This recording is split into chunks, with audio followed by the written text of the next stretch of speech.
Thank you, John. I appreciate the news, and there are better times ahead for your reporting. So I appreciate that, and look forward to continued insights as far as how we go. And crazy that even 60 days ago, I was asking somebody about what they thought, when we would start to kind of turn out of this, and this is early May, and they thought for sure it would be July 1st. I mean, it just shows you how much things have changed in such a short period of time, and really how much we're learning and understanding all of the things that we're going through. So with that, I'd like to invite Sandi McDonough, President and CEO of the Oregon Business and Industry, and Craig Smith, the Director of Public Affairs for Food Northwest, to help us take stock of our efforts to reopen the economy and discuss a little bit about what lies ahead. So we have assessed the situation, we've seen the data. Now what the heck's going on out there, and what are we going to do? And Sandi, you've been engaged with the COVID response from day one, and all of us in business are super appreciative of your efforts to keep things moving and working closely with the governor and state agencies and the business community. So how do you feel? How's it going? And what do you think some of the key issues for Oregon are that lie ahead? Well, Craig and I and a big number of people have been working pretty much daily for 6 months.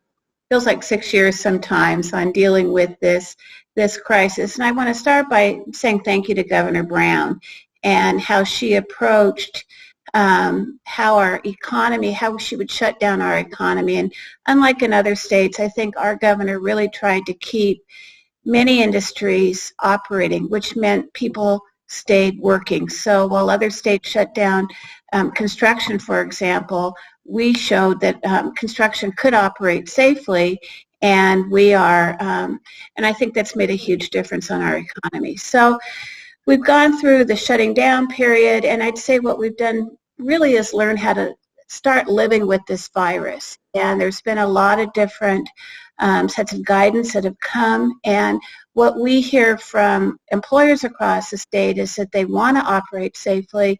They want to know how they can bring back jobs, bring back customers, and maintain safety through this environment. It's been a lot of changes, lots of new guidance almost on a daily basis. And when I look ahead, I think we've got to start moving not just from how do we deal with this in the everyday, but how do we make sure that we're managing the virus? I agree with John that safety is our number one concern, and the virus is calling the shots, but we've got to do it in a way that we can get people working. We still have a few 100,000 people out of work, and we saw that our most vulnerable communities were disproportionately impacted. Bring people back and address some of the issues. So I hear things like liability issues, a concern about being sued. We need to address that. We need to minimize new costs like new taxes and new regulations on employers that are going to make it harder for them to bring people back. And then just real common sense things like, do they have access to personal protective equipment? We're hearing many employers still are having a hard time from that. And Sherry mentioned childcare. I mean, I hear that from employers all the time, that their workers are very concerned about the ability to come back to work if they can't take care of their kids. And we've heard earlier today that schools may have a hard time reopening, so that's a really big issue right now. So we've got to pivot and make sure we're dealing with these very practical issues that are making it harder for people to get back to work. Great, thank you. And Craig, I would argue that beverage is the most critical industry, but let's talk about the food industry and how important that is. There is no more critical industry than food, and I will give you that. We rely on your products every day, but you've been on the hot seat across the state, around the state, some of the outbreaks, some of our agricultural workers, so on and so forth. What do you think it takes to keep food at our table and our employees safe? That's a huge question, Joth. Thanks for asking it, but I probably have a two-part answer for you. I think when COVID initially hit in early March, it was just prior to the governor's first emergency order. We saw this coming with Food Northwest because of our experience with food safety, and our plants are highly regulated. we developed a comprehensive set of best practices for our members and got those out early. I think we issued those actually the same day that the governor issued the initial emergency order. And that's given us a bit of a head start, which was hugely helpful, but it hasn't been perfect by a long shot. This thing continues to evolve, as you know, in your business. And I would say that coffee is the most important thing first in the morning. So that's, I'll give you that one. But okay, we'll agree on that. I think what's happened since then is that unfortunately, because of the way we've reported, that food companies have been in the news a lot, and they've been cited as sources of transmission. I think that narrative's starting to change a little bit now, because what we're seeing is, in most cases, not all, but most cases, we've brought proactive testing into our plants. Many of my members have gone out and hired private firms to come in and test. I think this is a really critical piece. And what's happened is that because we tend to be the largest employers in our community, and this is a real lesson for all of us, we find COVID amongst our employees at the rate that it is in the community. And it's impossible to find it before it gets into the plant, because most of these cases, we'd say about 95% in most cases, are asymptomatic. And I think that creates a huge problem, a huge challenge for all business owners, not just food companies. But we've found it, we've tried to deal with it, we've put best practices in place. But what we're learning through all this process is that unless you understand what's going on in your community, you're really not going to be able to control it inside the plant. And that really brings me to a couple of thoughts about what we think would really significantly help all workplaces, including food processors, be safe and keep operating. Because I think you said it well at the start. I mean, the safety of our employees is absolutely essential. And if they don't feel safe coming to work, we're not going to operate long. And so those are really important. So we see the need for something that's not really currently happening very much, and that's broad community-based testing. We feel that we need to understand how COVID is transmitting through these communities. And then the second piece of that is to develop some analytics. We've talked to OHA about this. They're very open to conversation. I want to give them a lot of credit. They're just overwhelmed. And they have a ton of tracing data. And we feel like that tracing data is a gold mine of information to help us understand how COVID is transmitted. But that data, for the most part, is just sitting right now, not because of anybody's lack of effort, but because they just don't have the resources to look at it. That's a scenario I think that is a real positive. And then Sandi mentioned earlier the availability of personal protective equipment. Our companies are struggling. They're finding it, but it is very expensive. We just recently did a survey of our members and asked them to tell us how much they're spending on COVID-related things per plant, and the average across the responses was somewhere near $100,000 per plant, and that's going to continue.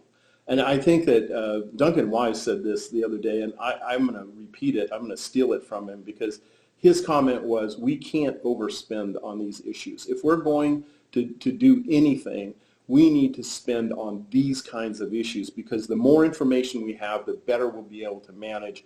And as John made very clear with that study results, if we aren't managing, we're not going to get rid of the virus, but if we aren't managing our response to it very carefully, we will not have a good long-term recovery. And that's essential for us. So I think those are the things that we see right now.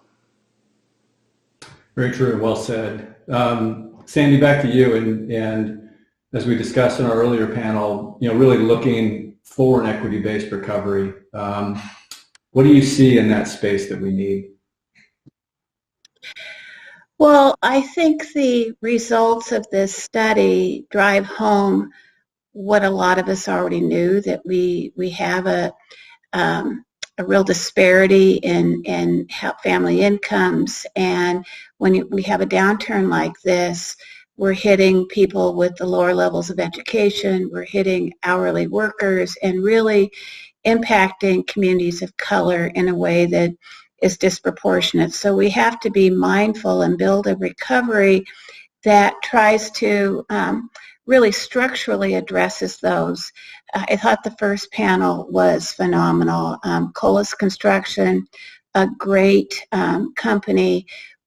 I think Andrew said it really well. We've got to understand that we have to mindfully bring those companies to the tables, our Black-owned companies, Brown-owned, Latino, Asian. We need to bring everybody to the table, American and Native American, and really mindfully invest in those companies and do business with those companies in a real way. Think of them not as a minority, but as a full-fledged partner at the table in all aspects. Retraining is going to be very important. We know that some of the jobs that are lost are probably going to be lost for good because this downturn has sped up some of the restructuring that we've seen in many industries, and we've got to be making sure that we're retraining folks. I loved Rukaya's comment about making it a trampoline, so we're springing people up so that they can more in a more equitable way grab onto the opportunities that are going to be out there as technology changes what our economy looks like, and that's going to take a real thoughtful effort. And employers across the board need to be thoughtful and committed to, frankly, what's going to be some difficult introspection to understand that business has been part of the systemic racism, and we've got to change how we look at our workforce, how we bring people to the table, how we interact with others to really make change. I'm excited that the business plan is focusing on this equity-based recovery, and I'm hoping that we will soon start talking about recovery. We will get through this reopening. We'll know what it's like to work with this virus because we're going to be doing it for a very long time. Bring people back, bring jobs back, and then be thinking long-term about a different vision for our economy that's more equitable. That's great, thank you. And just to add to that point, I think the other thing to remember is that a business, and each of our businesses is not a single entity. We are a system of businesses where we rely on other suppliers, we rely on communities for product, for packaging, for electricity, for all of that. And we actually, through our choices, we can hold others accountable for the systems that are in place to build shared prosperity, and we can start that today. There's not a moment for that needs to happen. There's not a time where all of a sudden you start. I think those are things that if you haven't started already, you can start today. And that would I encourage all of us to look inside and say, how are we doing? Craig, so kind of last question here for the segment. So what have we learned so far? As you think about the future and where we go, how do we do better as we look ahead? Yeah, I think the question of how we do better is really going to be answered by being honest about where we've come from. I think if we don't honestly look at where we've come from and really evaluate how we've, let me say this. I think that COVID has pointed out and put a spotlight on some huge social problems that have existed not just in this state, but in every state and every nation that's ever existed for all time. But it has really brought them to light. And we can do two things. We can decide to hide from those, or we can decide to address them. And I think that now's the time for us to come together and start to really solve problems. Now's the time. And we can't try to take advantage. We can't advocate for single issues. I'm saying this because COVID it can easily and has been to some extent turned into a political process. And if we do that, if we fall into that, I think that we'll continue to harm our ability as Oregonians to govern ourselves. We're not in a good place right now. That is very clear. We've had 2 legislative sessions that could not complete. That's been tragic for this state. For whatever reason, no matter how you feel about those issues that cause that, this state has to figure out how to heal its political process. And it can't be divided by interest groups. And I think that the way forward is the way that finds unity in Oregon. I'm a guy that was born and raised on the east side of the Cascades, and I have lived most of my adult life on the west side, but I've lived in Oregon all of my life. I have never seen us more divided. It is, the conversation is horrible, and the division is deep, and it's hurting our businesses. My business owners, my members, have operations all over the world, and every single one of them is evaluating whether to move production out of the state. I mean, that's just a fact. And yet they want to stay because Oregon is a great place to live. It's a great place to work. And so I think what we have to learn out of all of this is that we have to heal the divisions and pursue policies that promote the welfare of the whole state. We can't continue to do as we've done in the past. We can't continue to try and work for segments. We have to do better there. And if we do that, I think that what we see is that we'll create opportunity for everyone. And I agree with your initial comment about leveraging the manufacturing sector. That's going to be critical to the success of our future. And I think we have a huge opportunity there. Thank you. Well put. Sandi, Craig, I want to thank you for your time, your energy over the last 4, 5, 6 months, however long it's been, and the work that you're doing, not only Craig in the industry and Sandi just across for all businesses across the state. We appreciate it, and we continue to look forward to your good words and leadership. Thank you. Thanks, Thank Joth. you.